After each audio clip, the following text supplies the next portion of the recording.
Hello and welcome back. Welcome back. I just want everyone to take a moment and notice that we have 886 humans, 0 indentured workers, and we have one of the most bombastic infrastructures in the game possible. If you play as humans, this game is just a breeze. It is so easy. It's honestly kind of laughable, but I'm having a blast, and here we are. We're going to be continuing where we last left off, or where I finished off. Where we last left off, I had a small little city over here with some walls. It's all gone. It's all gone. As I had mentioned, I would probably remove it, and I did. I did remove it. So all of our main infrastructure is out here. So what happens is, we have deliveries coming in. We have a bunch of new resources coming in from regions. One of our good friends here. So if you look, these little green flags, these guys are colleagues. They're actually really high friends. They have 100 or 1,000 or close to 1,000 few of us. So they really like us. These guys split though. Ducal Spillade or whatever. They split up, and I was able to capture some of their territory. So I basically let them do their thing, fall, and then I capture their territory when it becomes rebel territory. You can see this guy over here looks like he's already collapsed. This was a region. The last time I looked over there, it's not a region anymore. So we may actually go over there. This guy, I have no respect for him. He's a trade partner.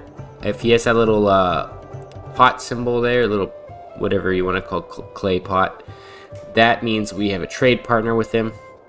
Easy way to tell who's friend and who's foe. And then obviously if they have a gray flag or a red sword, they are not someone you want to be friends with, or maybe you do know them but you just haven't had contact with them, like these guys.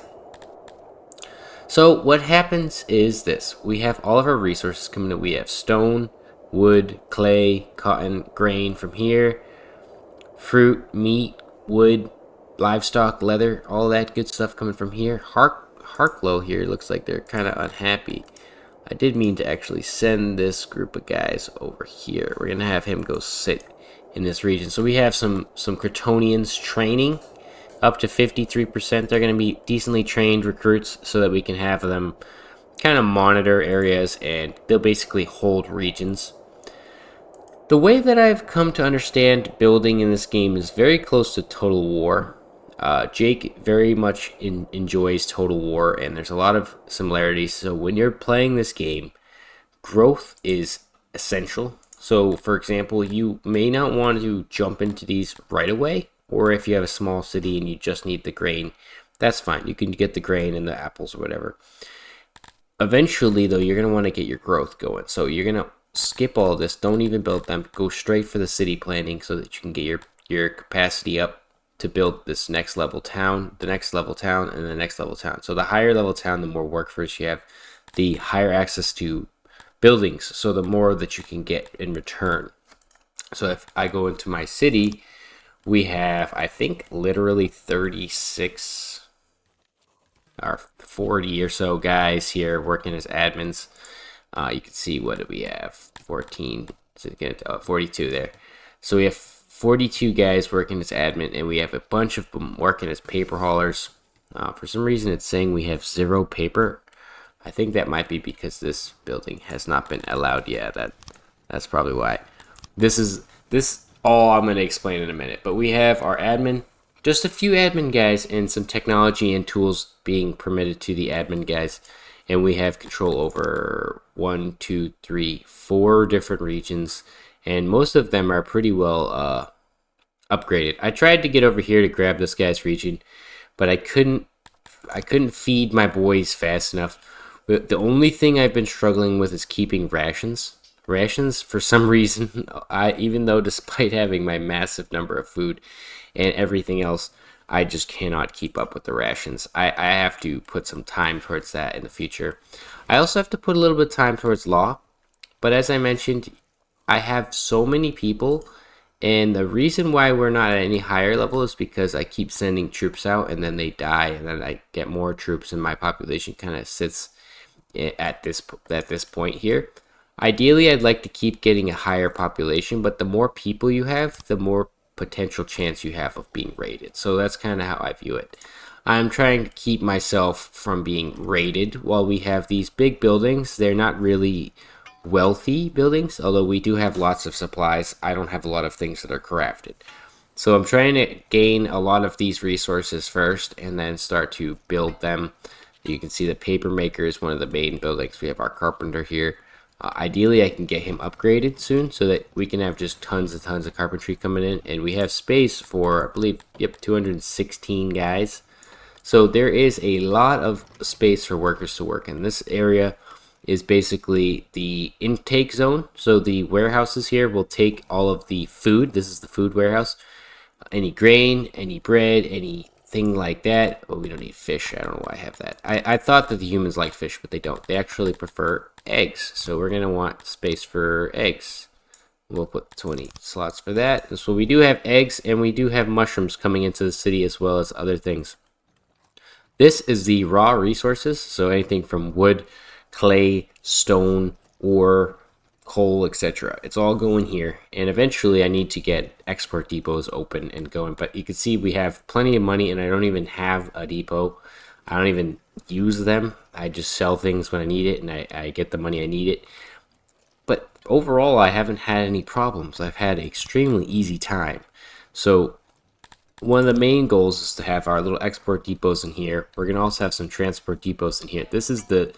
This zone will be the transport zone. This isn't supposed to be here, but the only reason it is so that I could clean up the other part of the city and kind of get rid of these smaller workshops. Obviously, we don't need a huge smelter or smithy right now because we aren't getting that much in the way of these two resources. Although they are being imported or sent to us via taxes, they aren't as much as you potentially can get, because some of these ones with the actual like resource, like this guy here, if I can capture him, he will literally send thousands per day of coal or of ore, and I will never ever need ore again. I will have too much ore coming in, and I will only need a small level settlement to even get that coming in. At the current rate, I need a higher level settlement here at Harkalo to even get that, and you can see I'm trying to get him to send 58 and 67. I dropped this down to see if I could at this level. Oh, I can actually now. For some reason it wasn't letting me, so we're gonna do that. I'd rather have them happy than have them, have us given more resources, because for the most part the ore isn't being used up as fast as I'd like, or not as I'd like, but basically as I'm getting it. So you can see we're getting 37, we're making 24 per day. Pretty good trade-off. Basically how you'd like to see it. We have our Weaver here. The Weaver, he is surprisingly keeping up with the intake of the cotton, although I had it turned off and I didn't have some coming in for a while. But eventually this will literally hit 30,000 or 100,000 or whatever. And I will never ever need cotton. Cotton is very easy to come by, especially when you have it imported via taxes. So this Weaver here, like I said, this guy can pop up to 200. So we're going to have him sitting at about 80, 82. He produces all of the fabric for the city. That gets put in the final production workhouse or warehouse here. And the reason it's over here is so that we can have a little workshop over here. We'll have one here and one here. And all of the work places are going to be here.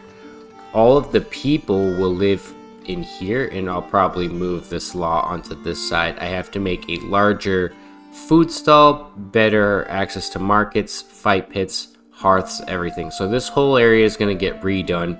Essentially, this will be kind of the off services. So this will be like the services for the people who come into the city, and then this will be the transport zone. Here I probably will have a lot more services, a variety of food, different things like that coming down, splitting this section of the city off from this section, so people will live here, services here, work here. Everyone will travel down this road. The only reason why we'll have, and I may even just keep it as it is, or I could even remove it. I don't know. Ideally, though, this will be something else. It won't be looking like this. This is just kind of a placeholder so that these guys have access to their services. They do have access to their houses, their hearths, everything that they need, as well as law and scaffolding. So this is the major part of the city that I actually have to work on.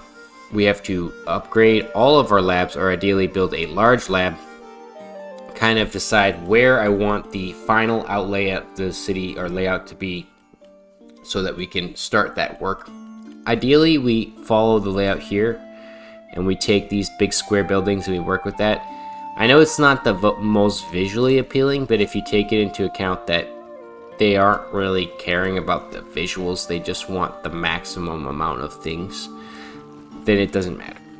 You could build them circular, you could build them as a rectangle, you could do all kinds of weird little shapes, but I find that this is the most efficient way, and that's where humans really excel in this game, is because it's designed for a more of a city builder slash capital management slash world empire region thing here. So humans excel in this game simply because they can do all parts of the game best.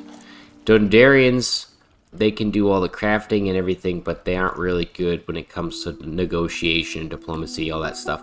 And if you look, like I said, I have 3 colleagues. They sent me the colleague option. I haven't done anything except for beat up neighbors and take their territory, but they still really like me. So for some reason, they, like, I guess maybe humans have a buff to being peaceful or happy, or these guys like humans. I have no clue. But there's a lot going on for these guys that just makes them so much more interesting, so much more fun to play as. And really brought me back out of my slump, because holy crap, also this here, you know what, you get a double building here. It really brought me out of my slump, though, that I was in, because, man, the Talapi were kicking my ass, and I was not having a good time whatsoever. Literally just didn't want to play Songs of Six. If people go back to the Discord, they could see me say, like, it's time to end Songs of Six. I'm never playing again. That is an astonishingly bad thing, though. Like, if my outlook on the playthrough right there was that negative, I think that a lot of other people, especially when people are new, and I see them in the comments talking about the demo and stuff like that, a lot of people can only get to a couple hundred people.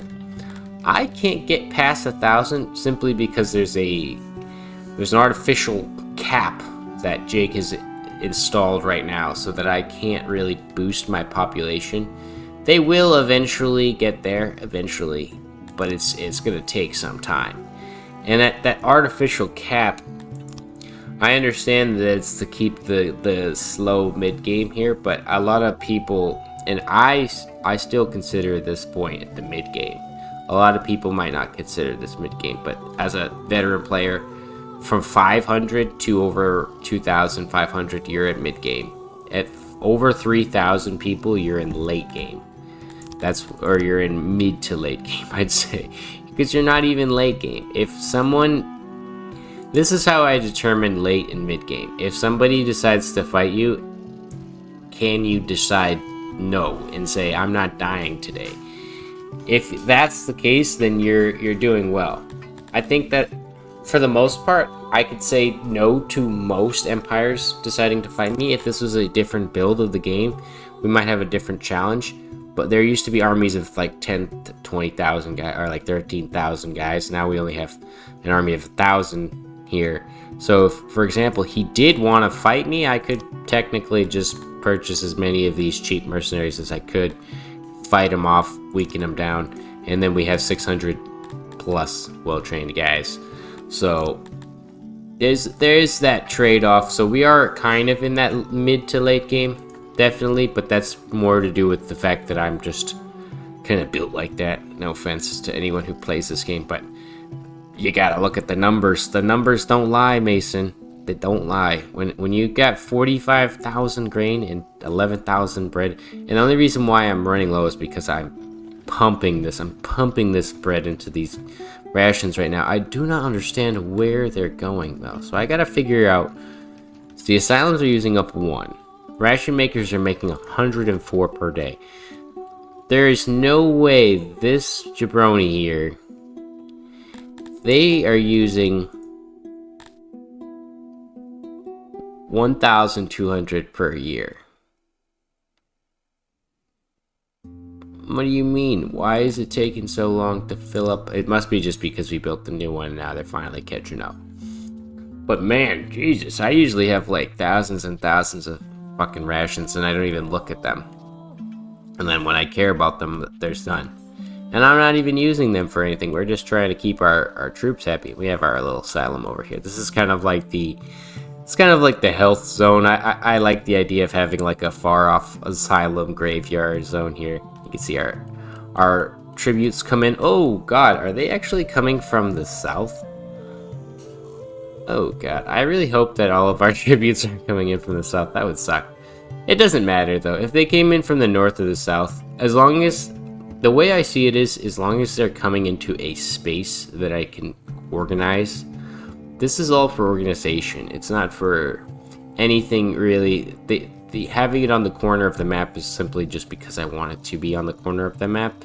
I don't think that it affects the overall speed of what comes into your city, because theoretically if you have a large abundance of cod and etc, it's not gonna matter if it takes him 2 extra seconds or 30. See, like there's a guy that just delivered some stuff.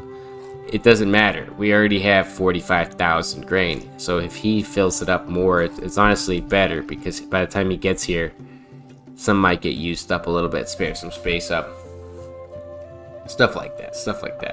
You see, our people are still getting unhappy here. Let's give them a day off. It's funny because they've been the happiest ever for the last 2 hours, and then the second I start recording, they're just pissed off. But I have a lot of things I have to do to get them back on track. We have to build a large mason. We have to build a few other types of these buildings. I don't plan to build a huge smelter. Not yet. Eventually we'll have a huge smelter, but ideally want to just get these base buildings done. Probably one more here. And then everything else is going to be put towards admin and training troops. That way we can minimize the amount of stuff we have. I ideally want to have just one huge service area for all of the people to work and live in. And I don't mind having it on the corner of the map. Some people might not like my corner of the map builds, but it's just something I do. Oh my god, look at this road also. They definitely need a road here. Something that I've always done, and if you go back to my first ever videos, I cornered the map even there.